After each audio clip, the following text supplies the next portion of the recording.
Bismillahirrahmanirrahim. Alhamdulillahi rabbil alamin. Wassalatu wassalamu ala asyrafil anbiya wal mursalin Sayyidina maulana Muhammadin wa ala alihi wa sahbihi ajma'in. Qala al-musannif al-hujjah al-imam Ahmad Muhammad bin Muhammad al-Ghazali rahimahullah wa nafa'ana bi ulumih. Al-babur rabi' fil imamati wal qudwati wa fi arkanis salah wa ba'da salam wa 'alal imami wa dhaifu qabla salati wa fil qira'ah. Ammal wadhaifu allati hiya qabla salah fasittatun awwaluha an la yataqaddama lil imamah 'ala qaumi yakrahuna fa in ikhtalafu kana an-nazaru ila al-aktsarin fa in kana al-aqallun hum ahlul khair wad din fan-nazaru ilaihim aula. Wa fil hadits thalathatun la tujawizu salatuhum ru'usahum al-abdul abiqu wa imra'atun zawjuha sakhitun 'alaiha wa imamun amma qauman wa hum lahu karihun.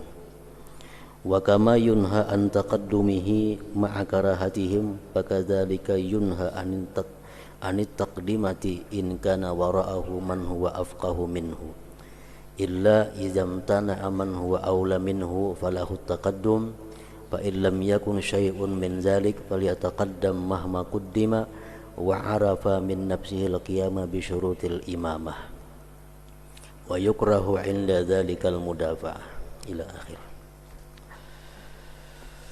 Makna daripada kalam Al-Imam Hujjatul Islam Abu Hamid Al-Ghazali rahimahullah wa nafa'ana bi ulumih. Bab keempat mengenai menjadi imam dan makmum. Dan bagi imam ada tugas-tugas sebelum sembahyang. Ada tugas-tugas imam yang mesti dilakukan dalam bacaan, dalam rukun-rukun sembahyang, dan sesudah salam.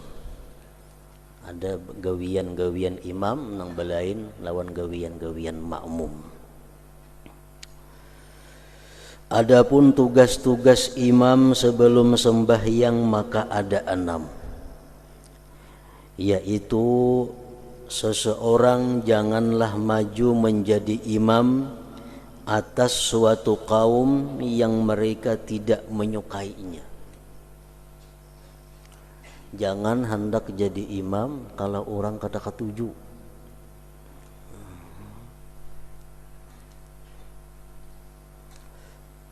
Jadi sebelum menjadi imam mesti dahulu kita ada kepastian bahwa yang di belakang ini makmum ini ketujuh amun aku jadi imam.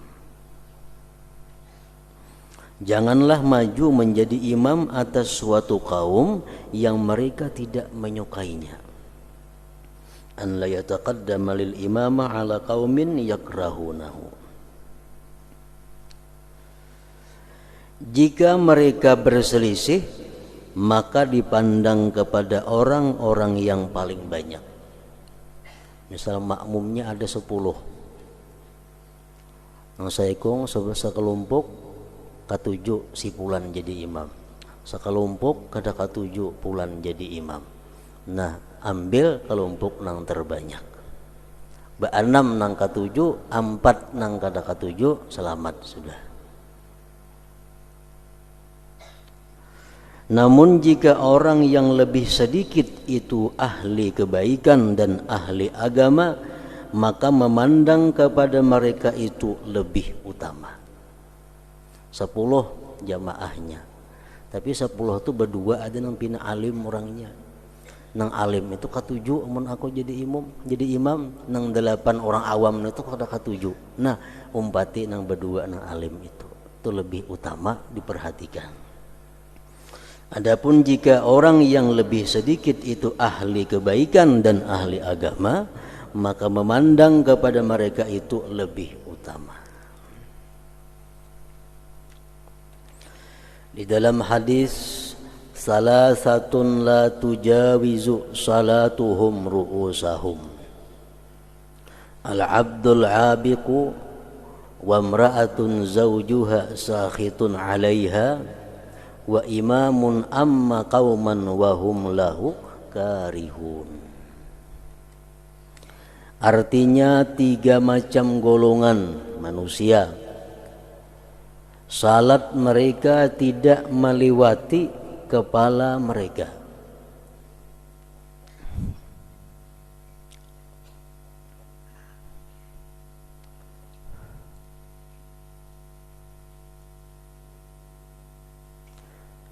Salat mereka tidak melewati kepala mereka.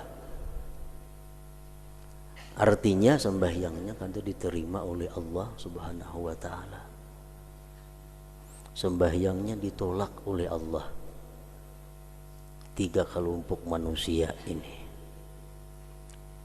Siapa orangnya yang 3 macam itu? Yaitu hamba sahaya yang melarikan diri, budak yang melarikan diri daripada tuannya. Selama dalam pelarian, si budak hamba sahaya ini sembahyangnya ditolak oleh Allah Subhanahu wa taala. Yang kedua, istri yang suaminya marah kepadanya. Perempuan yang sedang bertengkar dengan suaminya. Perempuan nang parahatan kada betaguran lawan lakinya. Perempuan nang rahatan bahual lawan lakinya. Sembahyang Allah kada menerima juga sembahyangnya. Jadi jangan hendak sembahyang dahulu bila kada betaguran lawan laki.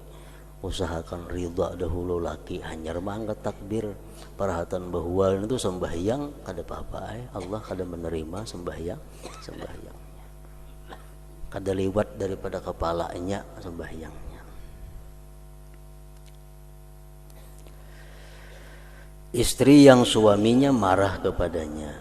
Yang ketiga, dan imam yang mengimami suatu kaum sedangkan mereka tidak menyukainya. Orang ketujuh besorong hendak jadi imam. Orang menyuruh kada, orang kada ketujuh datang naik jadi imam. Nah, sembahyangnya itu ingat kepalanya aja kalau sampai lebih pada itu.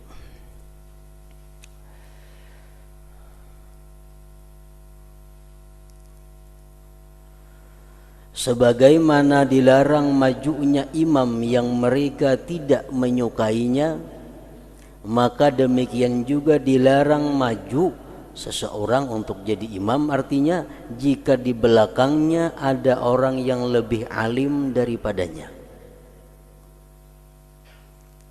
Kalau makmum ini ada yang lebih berilmu daripada kita, kita jangan hendak naik jadi imam, jangan hendak maju jadi imam. Kalau kita tahu di belakang ini ada orang yang lebih berilmu daripada kita.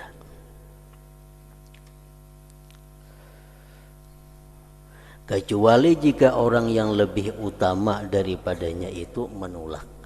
Nah, kecuali orang yang lebih alim itu kada hakun jadi imam menyuruh kita.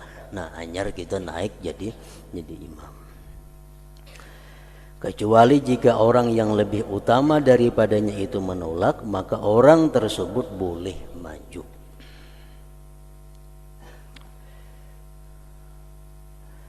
Jika tidak ada sesuatu dari hal itu, maka hendaklah ia maju manakala ia disuruh maju dan mengetahui syarat-syarat imam ada pada dirinya.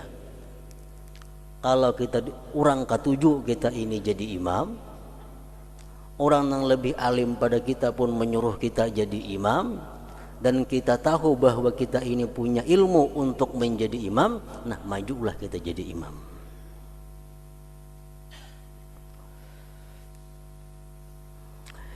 Jika tidak ada sesuatu dari hal itu, maka hendaklah ia maju manakala ia disuruh maju dan mengetahui syarat-syarat imam ada pada dirinya. Dan ketika itu makruh untuk menolak. Orang ketujuh kita ini jadi imam, dan kita ada punya ilmu untuk jadi imam itu. Disuruh orang jadi imam kada mau, nah makruh menolak itu. Telah dikatakan sesungguhnya suatu kaum saling menolak untuk menjadi imam setelah iqamah, maka ditenggelamkan mereka itu oleh Allah Subhanahu wa taala. Ada pernah kejadian rupanya bahwa suatu kaum ini batu tunjulan jadi imam. Misalkan ikam ini sudah kamat sudah batu tunjulan jadi imam. Akhirnya Allah marah, Allah tenggelamkan semuaan itu.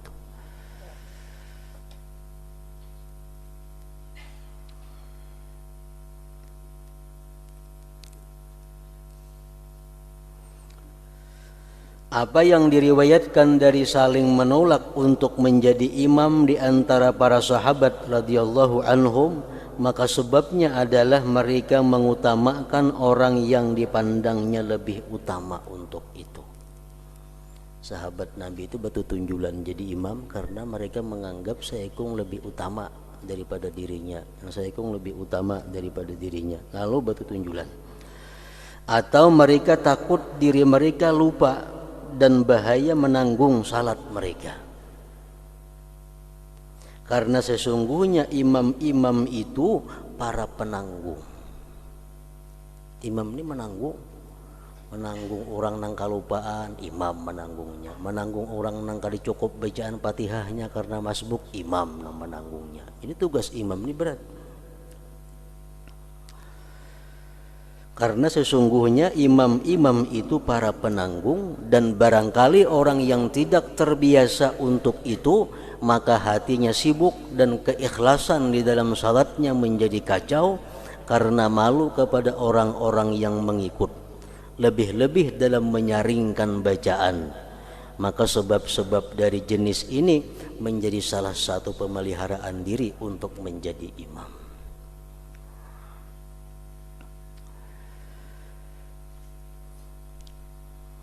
Jadi tugas yang pertama seseorang yang hendak jadi imam tadi, pertama adalah bahwa makmum ini senang kalau dia jadi imam, dan dia mengetahui dirinya punya ilmu untuk menjadi imam. Yang kedua, apabila seseorang disuruh memilih antara azan dan menjadi imam, maka sayogianya ia memilih menjadi imam. Pilihan, jadi imam kah, jadi muazzin kah? Baik, jadi imam. Antara lain baiknya apa? Rasulullah SAW jadi imam. Kalau kita muazzin macam Bilal, nah jadi imam macam Rasulullah. Jadi kalau kita ada pilihan, orang menyuruh pilih antara jadi imam lawan antara muazzin, lebih baik menjadi imam. Apabila seseorang disuruh memilih antara azan dan menjadi imam, maka sayogianya ia memilih menjadi imam. Sesungguhnya masing-masing dari keduanya itu, baik orang azan atau imam, mempunyai keutamaan. Tetapi menghimpun antara azan dan imamah bacaannya, tulisannya iqamah nang bujur, tetapi menghimpun antara azan dan imamah adalah makruh. Memburung bang sidin juga, imam sidin juga. Tetapi menghimpun antara azan dan imamah adalah makruh. Bahkan sayogianya ia menjadi imam, bukan muazzin.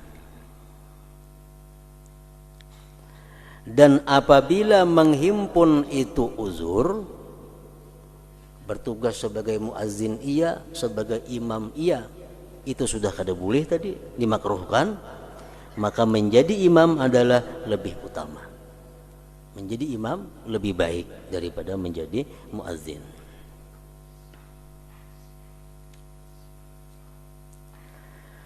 Dan berkatalah oleh orang-orang yang berkata azan itu lebih utama karena keutamaan azan yang telah kami nukilkan. Ada pendapat mengatakan bahwa kalau kita disuruh memilih antara azan lawan menjadi imam, ambil azan. karena azan lebih utama. Nah, ada juga pendapat macam itu.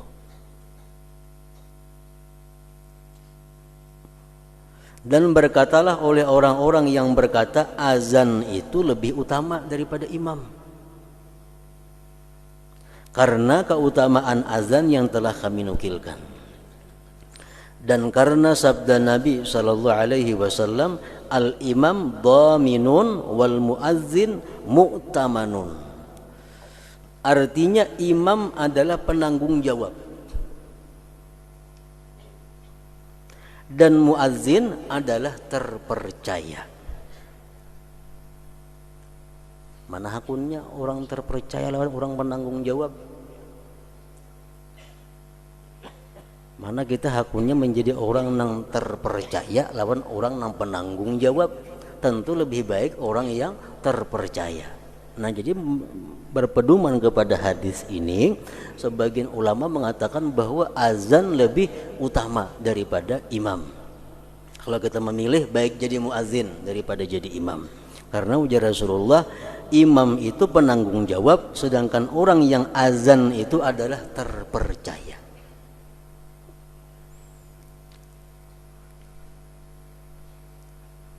Kenapa orang azan itu terpercaya? Karena amunnya bang maghrib orang bukaan puasa, percaya orang. Bang subuh berarti imsak, kadang makan minumnya lagi orang. Nah, orang azan tuh orang non terpercaya. Makanya termasuk dosa yang besar kalau orang nang bang ini kebahapa kada tahu di waktu. Kenapa? Karena menipu orang banyak. Orang bang jam 4 kada tahu waktunya masuk kah, kada bahapa. Imam As-Suyuti mengatakan bahwa termasuk di antara dosa besar itu adalah orang yang azan sebelum waktunya.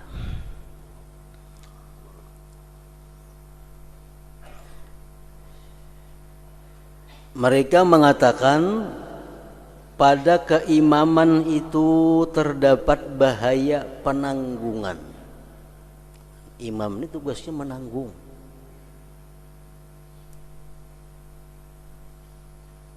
Kalau azan itu kada menanggung. Nya kalau sudah sampai waktunya, sampai jadwal nang ilmu padanya, azan habis.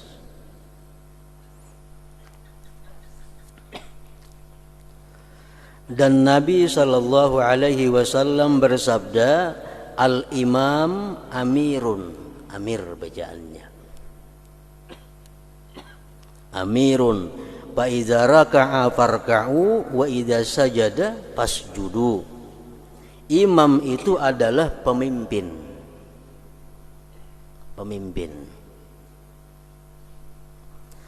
Maka apabila ia ruku', maka ruku'lah, dan apabila ia sujud, maka sujudlah.